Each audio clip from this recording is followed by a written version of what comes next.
And on Pillars of Gold, we have to the bottom left-hand side to start us off the Blue Zerg player from KaiZ Gaming. This is Solar.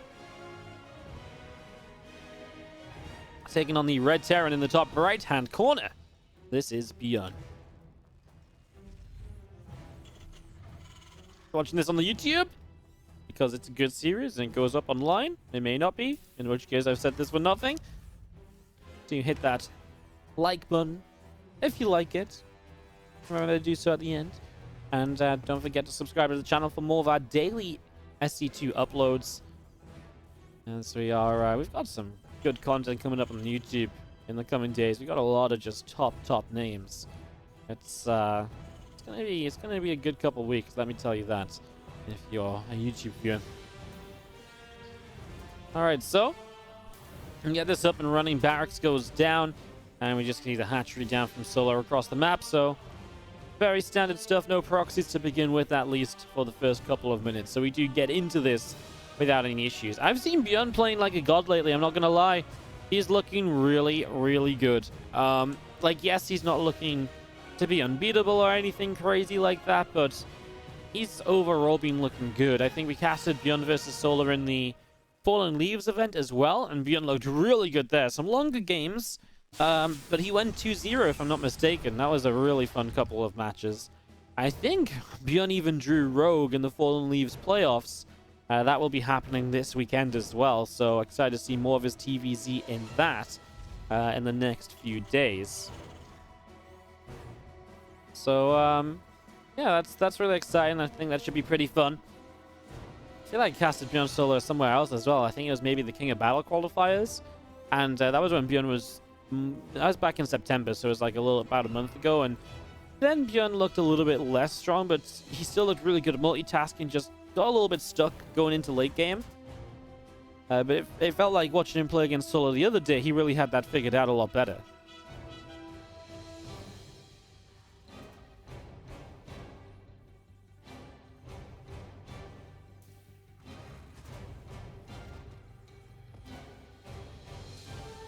Couple queens on the way out from Solar. As you see, the Marine will come over and just going to put some damage on. Overlord gets pushed away. Well, Queen's just going to be finishing up, and they are going to turn around and inject the natural, I imagine, very shortly. And a couple command centers from ByuN just continue to come through. So, natural CC, a third CC. All of this setting up.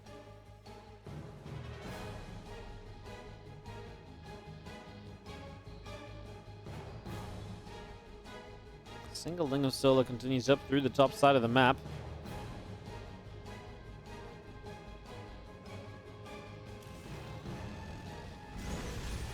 Really not much going on. I mean, with a 3cc early off 1 gas, there's obviously not going to be a lot from ByuN's point of view.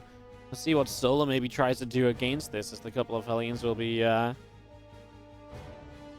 making their way down the bottom. It's just a fast stim from ByuN as well, so kind of expected, right? You know, you don't really have a starport with this, so there's very limited in terms of what sort of tech you can get into and so on. So yeah, definitely something to keep in mind there. There's a Roach Roaring from Solar, so maybe Solar gets aggressive with these Roaches early. Roach Roaring like 340. When was this build exactly? 330? That's definitely an aggressive Roach Roaring. There's no way it isn't. This set of drones going to bring him to 39. He's going to sit on 39 drones, 3 gas, and build 11-ish Roaches, and then into just pure Ling production. So he's just going to go. Aggression is going to be on the cards for Solar in this first map of the series now. ByuN, I mean, this is typically meant to be weak, you know, setup for ByuN against this, because he has no starport defensively. Factory's building a freaking reactor. That's not going to do anything. The third CC is an investment that hasn't paid off yet. 5 Roaches on the way. He can afford a few more. I said 11. Maybe I'm a little bit off. I think he can afford 11. He's just mineral starved at the moment. 9, 10. Go on, build one more. Make 11 the right choice. It's going to be 10, isn't it? Okay, I mean, 10 is fine too. Now he is going to start up Ling production. So 10 Roaches going to go across the map. Lings will follow this up. These Hellions going to see the first Roach now. So the first Roach is spotted.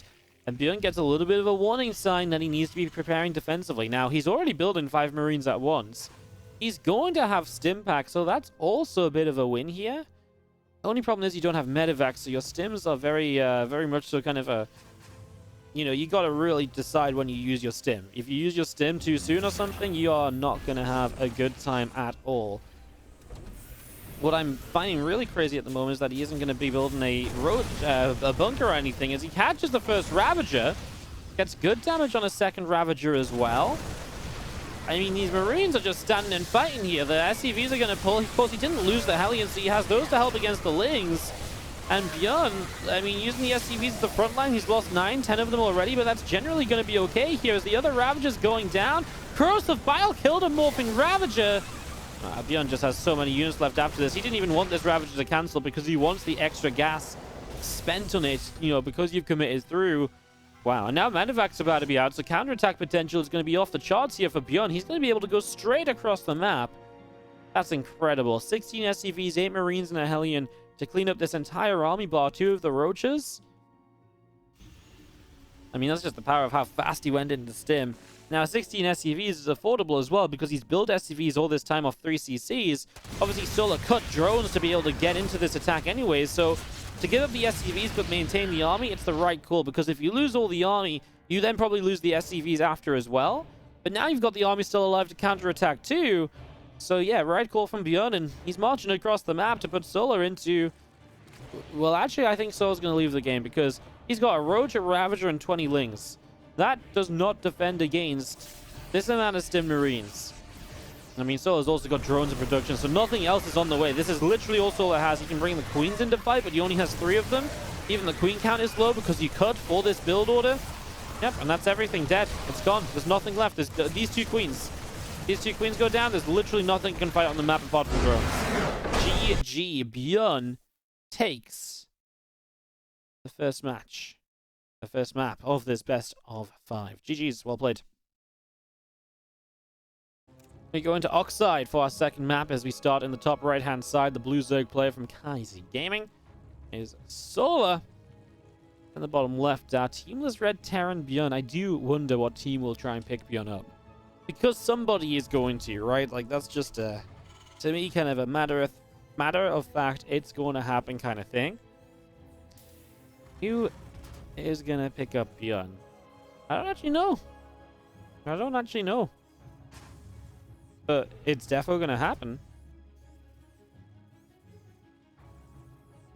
That'd be really cool to see who he joins.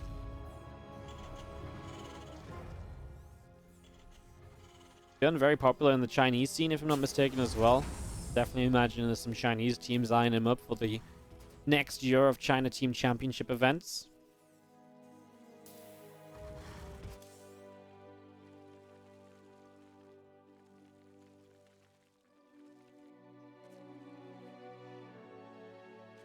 Overlord moving through the top side, Hatchery in the natural, gas on the way from Solar in the main. Team WardiTV, ByuN, yeah? Yeah, you guys want to drop a few hundred subs? Well, I'll contact him. You guys drop a few hundred subs, I'll give you guys a Team WardiTV, ByuN. I'm sure we can maybe arrange something.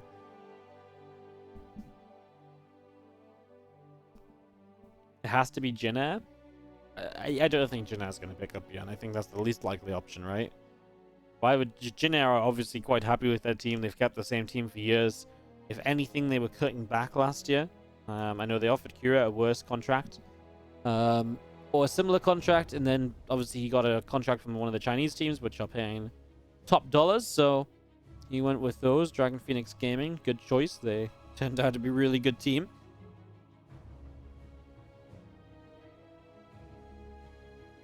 That's the thing, like, maybe Kaisi try to get him, and then you've got Innovation, ByuN, and Solar on a team. It's gonna be really interesting. Well, Queen's on the way up, third hatchery down.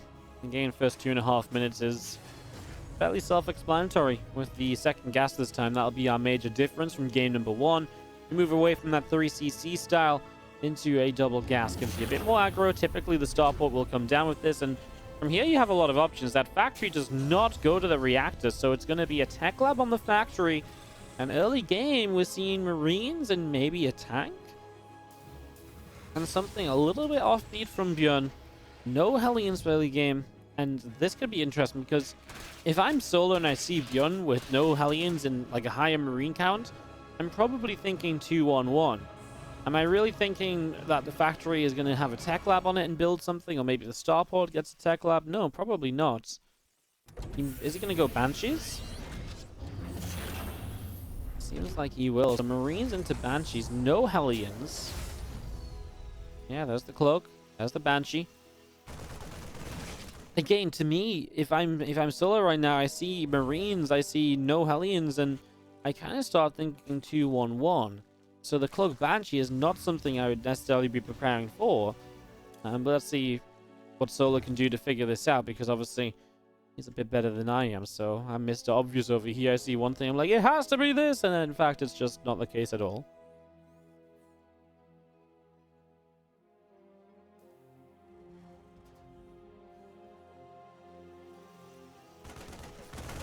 Yeah, this is the thing is, this build from ByuN is being sold so well as a 2-1-1. I'm waiting to see what Solar does. Just try and figure out what he's thinking. Right now, he's just making Queens a single Evo. He thinks it's a 2-1-1 because a single Evo, you get the Carapace upgrade. Oh, he sees the Banshee. Great scout. Now you can start spores. The single Evo, you get Carapace. I mean, just against Marine heavy counts in general, Carapace is good because you're obviously going to be taking a lot of hits. So you generally go Carapace in these scenarios anyway, but I'm pretty sure he thought it was 2-1-1. He only started spores because the Lings ran into the Banshee, and ByuN is found going across the map. So now he knows.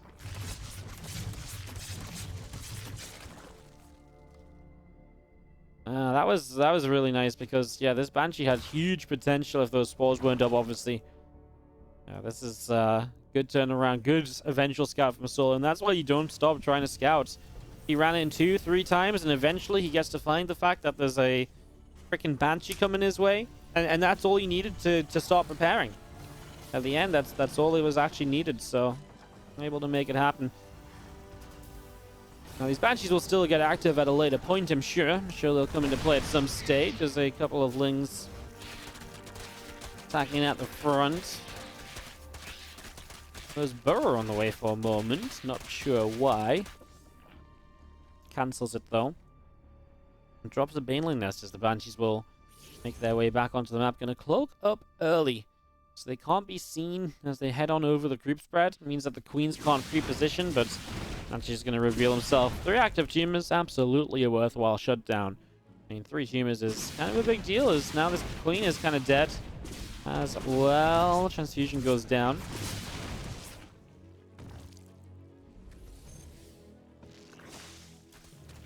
Spire's on the way up in the 3rd base. So it's going to be seen pretty standard Lingbane Muta here out of Solar. Banshees that are denying creep and not much else. Ooh, he's so close to a couple more creep tumors. He's going to find them. This is really nice, slowing down the creep spread. You know, the Queen's spending their energy everywhere. Needs to still get a creep tumor here, one over there. The more you slow this down, better this turns out to be. Banshee's left AFK in the middle of the map, though, and he doesn't lose it.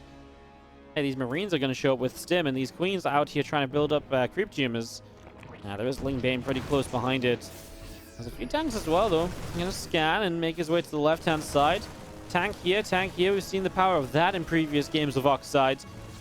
And here we go. Big run in from Solar. Tank fire initially on the Queens. So the Queen's actually doing a good job of soaking some damage. The tanks do start to hit onto Banelings. ByuN runs to the corner. Eventually just has to lift up and get out of there, but... okay.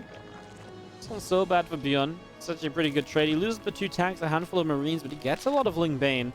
The Banshee's still on the map. Surprised they didn't get repaired before moving back out. And ByuN has taken the opportunity to come in, put the 3rd base into position as well. Gain all the map control he's been creating. Now kind of powering up for something as he'll continue to drop the left-hand side. So continues to pressure in this direction as Lingbane runs in. Medevac's going to lift up already. The Banshee's just cloaked up. The Mutas don't have detection, so the Mutas have to fly straight on by. They just have to ignore those Banshees for the moment and maybe come back for them another time. Just get in for a couple of SCVs now down into the 3rd base. Mule that very nearly went down, not quite in the end. Solar escapes to the right still. Batch still here chipping away at the extractor, and the mutas will continue on and up toward home.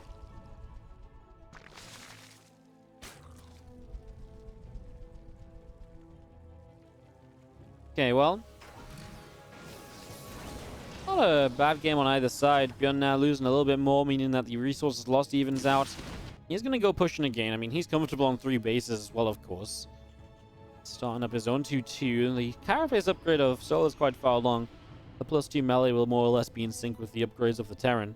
So a little bit of an upgrade lead from Solar. Has the meters on the map to work with as well, and as he takes the top side of the map, really just taking 4 bases out in a line. Tanks are going to siege, and they're going to fire. Fueling's already going down.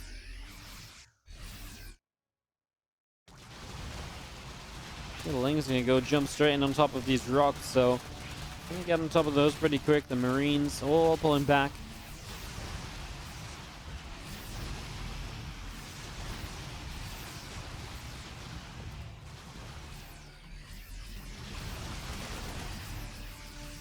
He's not really finding much, huh? Of course, Solar's not stuck around purely on Ling Bane Muta forever. He's gone pretty quickly toward the hive, so he appreciates that he needs to tech up because, well, I mean, he doesn't necessarily need to tech up. If he went more hardcore into Ling Bane Muta, he probably could have done more with Ling Bane Muta, but again, he obviously decides not to play like that.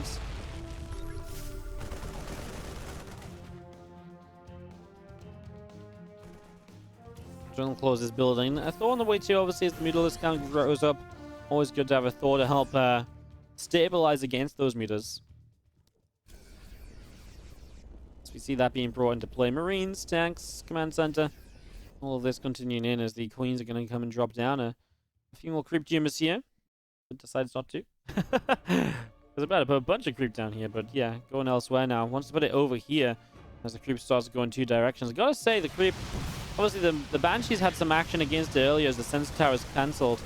But now the creep really is pressing past that halfway marker of the map, so the creep spread is still good for Solar.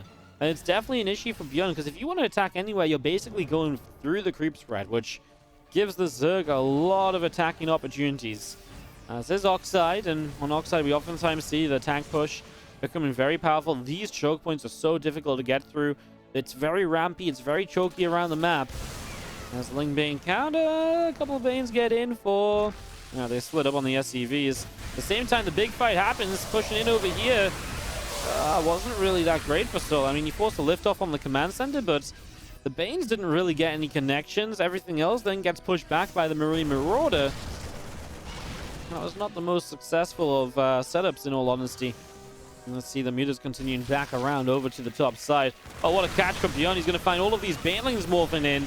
I mean, that's actually kind of huge. Forcing that many cancels, that's 100 gas or so maybe lost there. Now the reinforcements actually come up, but there's not a single Baneling ready on the map. So ByuN's just going to completely overwhelm as he pushes forward.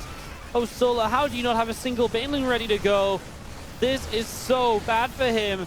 No Banes just means there's no real way to stop this. How many times are the Banes going to get cancelled? Yet again, he finds the morphing Banelings. Oh no, now Ultras are on the way. Is that the only hope here for Solar? Oh, an overstimming ByuN with Ultras popping out. There's still no Banes being morphed. I feel like Solar's almost got PTSD on just, trying to morph Banes. Every time he presses that morph button, the Terran player finds him, teleports on top, kills everything. Well, this hatchery goes down. He's going to look for the Baneling nest as the follow-up. There's a lot of drones in the corner you could get as well, as a few Marines are having action out over on the 3rd base as well. And ByuN just pushed. This 4th base got picked away at, forced to lift up, but didn't really take any major damage there. ByuN, he killed off a good few units of Solar, and now, again, it comes down to just catching the Banes. If those Banes initially had morphed back a little bit further away, and ByuN doesn't find them, the Banes run in on creep and the Banes save the day. But without the Banelings being ready to go, you get into this scenario where you just keep on running, you have to keep finding a way to morph in Banes, and the Banes never got to morph because they got found again and again and again. The meters finally clean up the drop in the top left. Gun supply drops a lot right now, simply because he's been kind of just cleaned up, I guess. The last few moments he's been losing a few units to this Ultralisk. The Medvacs got taken down by the Mutalisks. I mean, this was just brutal. ByuN doesn't start 3-3 upgrades, mind you, so there's going to be an upgrade lead, a big one for the Zerg. maybe Solar can turn around with that, because Ultras that have +3 carapace against +2 attack, he doesn't have chitinous playing. If he has chitinous and +3 against +2 attack, he is in actually a pretty good position. It's amazing how little the Marines and Marauders do when the Ultras just have that much armor over the attack upgrades. But yeah, chitinous playing wasn't ready to go, and now ByuN's going to keep on dropping this right side. Solar just doesn't have anything to really shut this down right now. The middleless count only at 9, so not really doing great there. The Marines fighting, well, just straight up lings. We just fly in, they get targeted, and eventually you lift up, you back away at the same time. Hello, ByuN's army now moving up the left-hand side as well. I mean, this is two armies just going in completely different directions of the map, and Solar being stretched out in every possible way.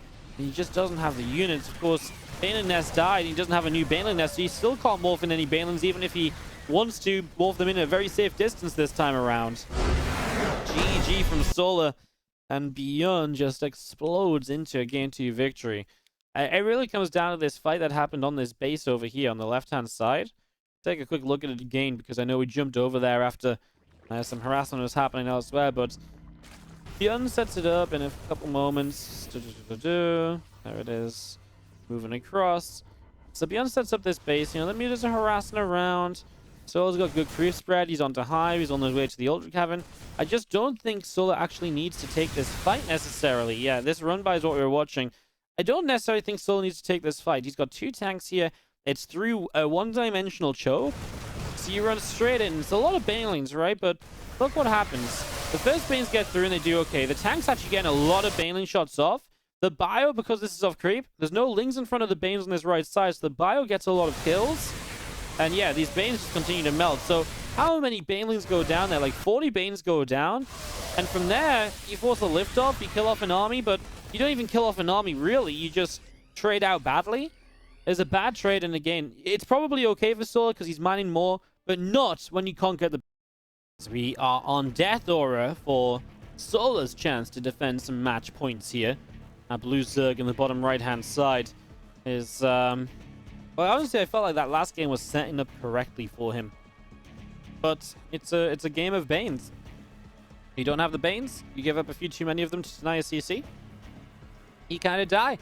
And ByuN absolutely leapt and jumped on that opportunity, and he absolutely rolled with it. 2-0 lead for him now. Can he get a clean sweep? Of course, in the final, Zest waits to play a best of 7 between the winner of this, or against the winner of this series.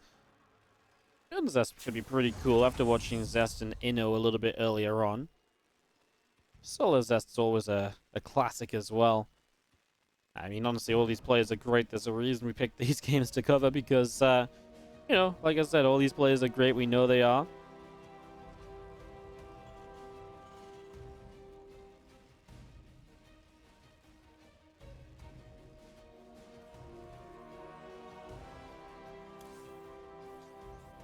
Constant on the natural. Overlord moving up the right side. No Overlord out down the bottom side. Extended thermal lens. Extractor. Spawning pool coming through. For some reason, they got products extended thermal lance on the mind. What am I on about, guys? Amazing, amazing. All right. So as we get this underway, a couple of gases coming through from ByuN. The barracks setting up, the command center coming through. Yeah, extended thermal lance and TVZ. That's Pog. What unit would get extended thermal lance in TVZ? What would make the most sense? Hellions and Hellions fiery beams actually go like more Hellbatty but extended. Yeah, that's it. It's like an extended Hellbat attack. So instead of the Hellbat being like, you know, Hellbat gets more AoE damage, but it's like in a shorter area. The Hellbat damage is now like a sweeping cone. It's like, oh, that would be disgustingly broken. Can you imagine how mad the Zerg players would be? Would it even possibly make Hellbats useful in TVP against Zealots? It might. That'd be kind of funny to see. Hey, this is a fun build from ByuN. Look at this. Double orbital at the same time. He's gone command center first early. And a second rack's now on the way on the follow-up. So ByuN switching it up a little bit, keeping it different game by game.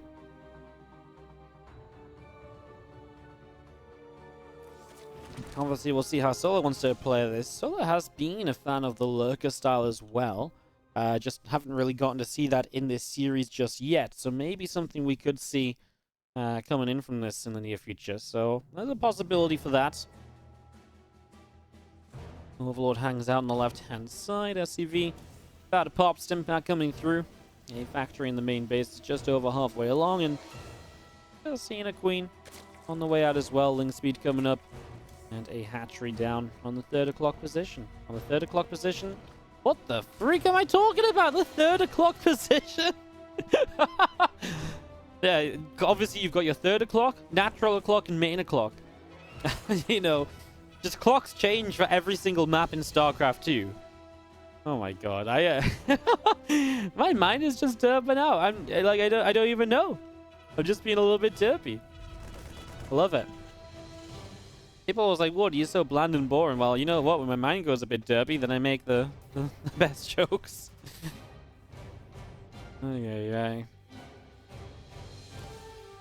You know what the worst part is about Death Aura clocks? You never know which one's going to be the 3rd o'clock and the 4th o'clock. Because it could be the other way around. Sometimes he's told to show up at the 3rd o'clock and it's actually the 4th o'clock. And the 3rd o'clock is where the 4th o'clock is meant to be. Hey, it's a tough life, guys. Death Aura clocks are... it's just the worst. Stimpack is about to be done from ByuN. How's that? Done from ByuN. I like that. And then when ByuN is losing, it's like, ByuN is done! I know it doesn't completely rhyme, but it sounds good. It rolls off the tongue. Alright, I'm really off on a wild one, aren't I? Especially when this is like this 2-1-1 setup from ByuN off a CC first. So 2-1-1 off CC first. Does this hit sooner than usual because it's CC first? I guess so. He's gonna leave the base at what, like 440?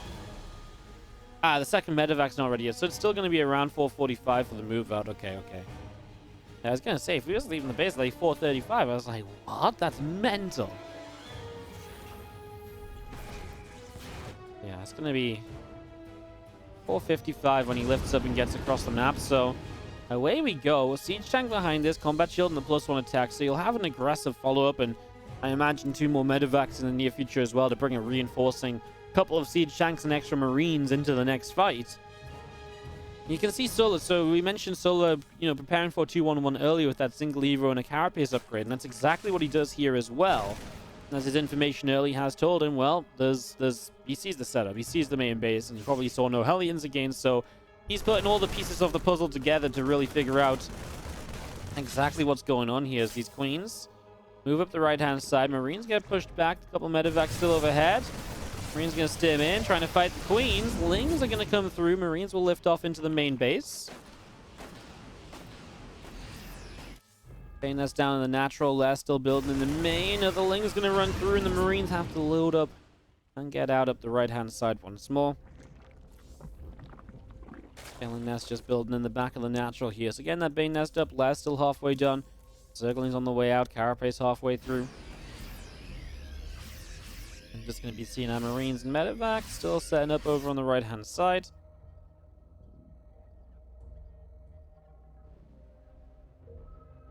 So we do have our Marines moving out through the center. So Marines out over the right. We've got a couple of these tanks continuing through. Going to be unloading down on the bottom side of this.